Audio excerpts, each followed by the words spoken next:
Bună ziua, lumen Vasile. O să încep o serie de jocuri pe Android și sper să vă placă.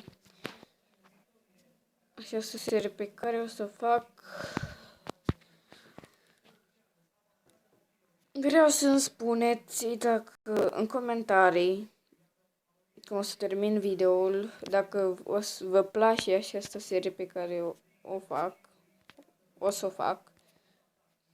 Și da. Asta vom juca Clash Royale.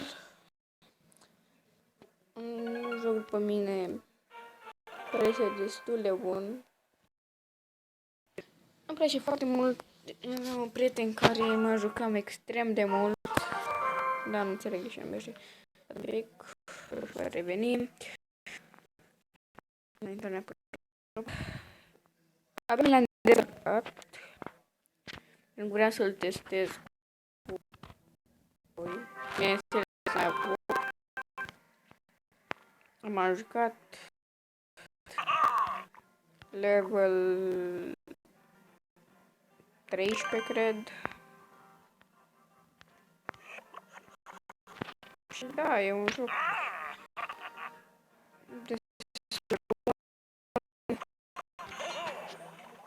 care, zic eu, merită de descărcat. Bineînțeles, mai ca la început. Foarte simplu.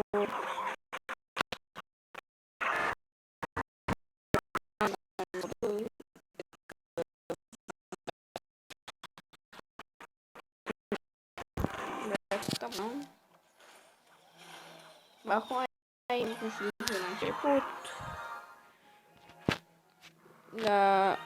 Wow, ce șmecher de la ultima actual. Nu mi-am descărcat Clash Royale de la ultima actualizare, dar văd că este foarte șmecher la Beijing.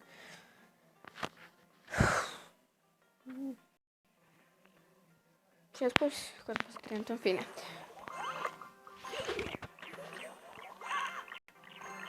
Este trebuie, cred că maxim 8 minute.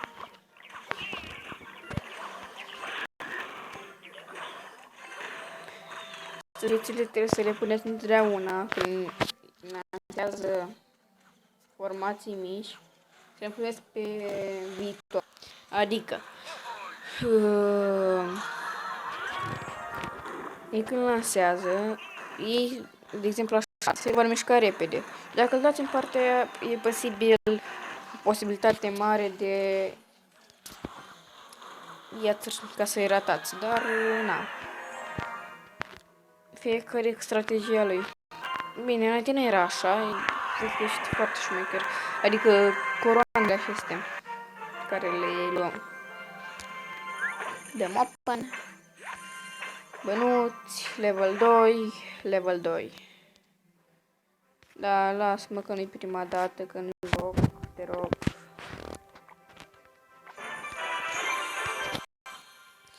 Sistemul l-am avut, cred că level 6 sau 7. N-am trecut când am avut așa. Mini P.K.-ul, vrăjitoarea, măscătarul, cartea aceasta cu scheleți, prințul, ăștia și ne mai spun așa doi goblini, cu cu cuțite, Goblin Barrel, această, în fine, formulă. Am avut aproape toate cărțile.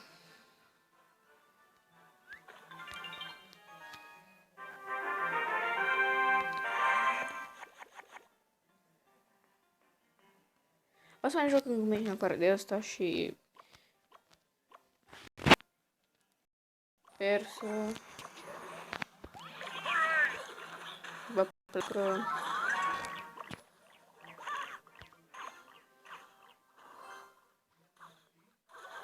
Seria așa.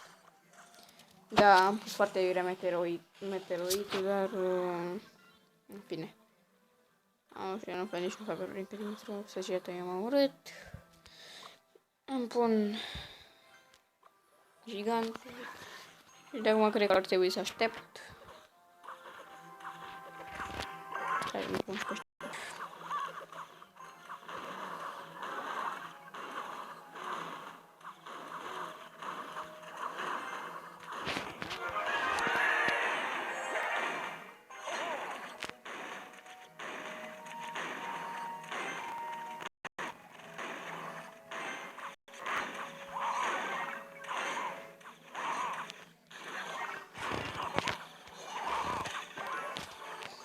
Cât mai aveam?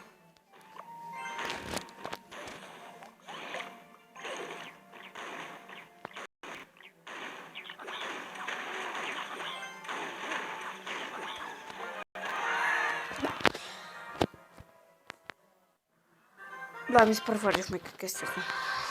Nu știu de ce, dar mi se pare foarte șmecher în mapa. Ăsta... Bine, am și putut să avem vreo... 7 meciuri, cred că de jucat. Pensă. Mai avem ceva? Mai, ăsta e o secundă, deci la ăsta copan. Level 2 și să zici ele așa.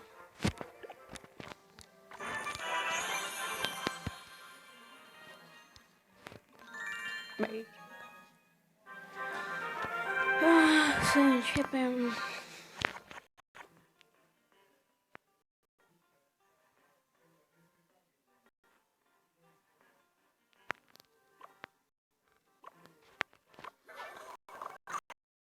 Arată informațiile care ne interesează și informațiile mai ofensive. Bine, l-am și acum o să avem informații mai ofensive decât acestea, dar muschetarii sunt foarte buni pentru că unul trebuie de la distanță și este legioanțe și doi, nu știu, rezistență de level mare, adică o să-i dai foarte greu. O să-i dobor.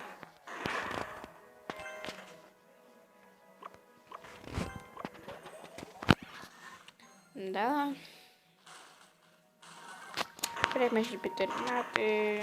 Acesta mi-și mi aparține. În fine, de la spus, nu este...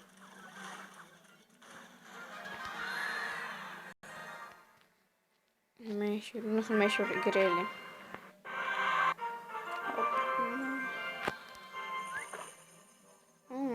Epic, am unul epic. Acest pachet. Sper să-mi cadă prințul. Dragonul mă stradia, serios. Adică l-am avut, în mai ghinion am avut dragonul.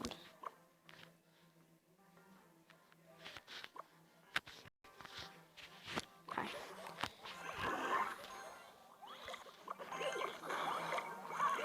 Hai să trecem și repede.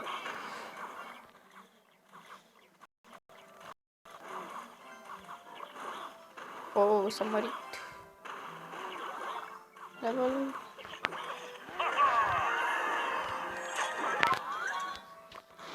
S-a mărit levelul. Da, e nevoie, merge foarte greu.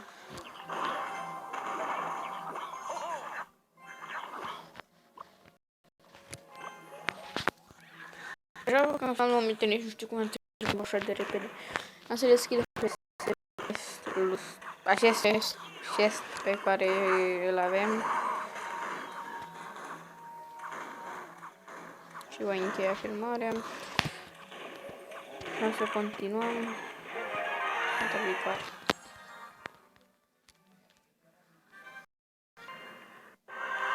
Ok, să vedem ce a căzut. Urmă și prințul. Cam atât cu acest episod. Oameni buni, sper că v-a plăcut. Și dacă v-a plăcut, să dați butonul de like și cu level 2. Să vedem. Bamba. Hai să nu. să jucăm cel de două meciuri, dacă toți suntem aici, chiar vreau să văd. Deci dacă pun prințul, când se termina totul pentru adversar, bine, acum la început, că sunt pe urmă, o să fie mai greu. Să știi, cum să termine.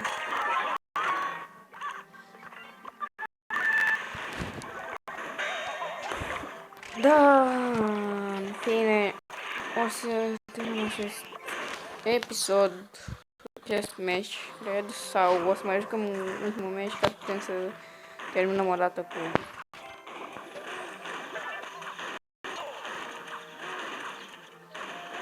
începătorii.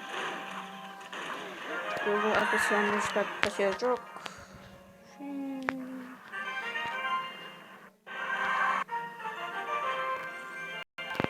avem Vasile. Da, dacă nu v-am spus numele meu, dar cred că v-am spus, sau nu știu dacă v-am spus, numele meu este Vasile. Unii spun că e un nume drăguț. Bine, eram sarcastic. Mă lăudam, dar totuși. Da, acesta este ultimul match pe care îl vom juca.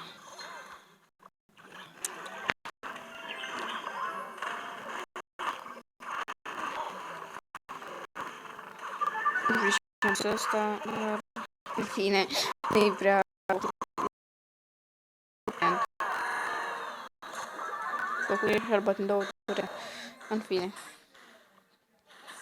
Chiar mi-ar fi rușine dacă mi-ar da o curetă. Cum am început, știți, primele meciuri. Și ultima și câștigat. Da, cam atât cu acest episod, doamnelor și domnilor.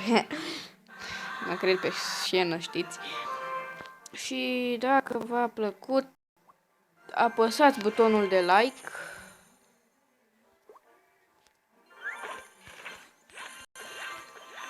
Apăsați butonul de like și ne vedem. O să ne auzim la următorul episod. Bine, pa, pa!